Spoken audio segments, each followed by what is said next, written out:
Good morning from Skift. It's Tuesday, May 5th in New York City. For daily updates in your inbox, subscribe to the Skift daily newsletter at skift.com/daily. And now, here's what you need to know about the business of travel today.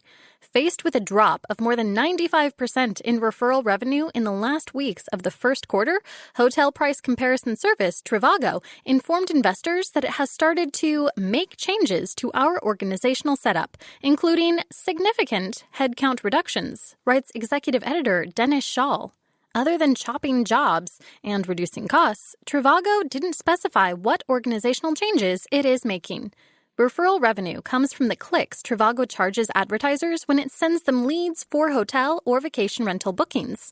In 2019, Trivago generated 74% of its revenue from Booking Holding and Trivago's parent company, Expedia Group. So it's clear these two companies virtually turned off their advertising spend. Trivago notched a small profit, roughly $18.7 million in 2019, but was already struggling heading into 2020. In a letter to shareholders last week, Trivago said it reduced its advertising spend to an absolute minimum because of the coronavirus-driven drop-off in demand.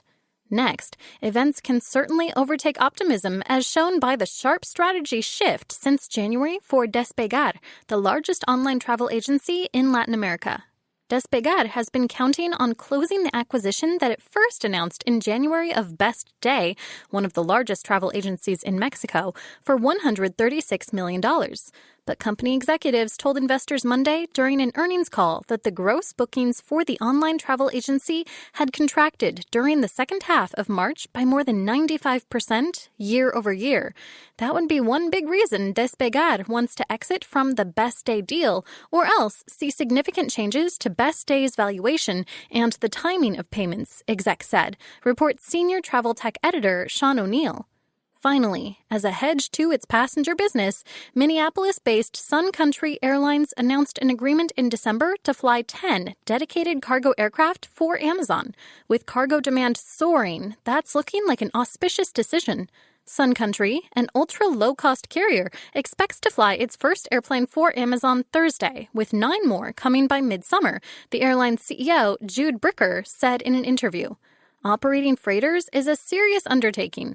Unlike larger U.S. airlines, some of which now fly freight in passenger airplanes by putting cargo in the belly, on seats, and in overhead bins, Sun Country is operating dedicated cargo jets. These were converted in China at considerable expense and look more like a FedEx airplane than a typical passenger jet, writes senior aviation business editor Brian Summers. For more details, head to Skift.com. To find these stories and more insight into the business of travel, subscribe to the Skift daily newsletter at Skift.com/daily.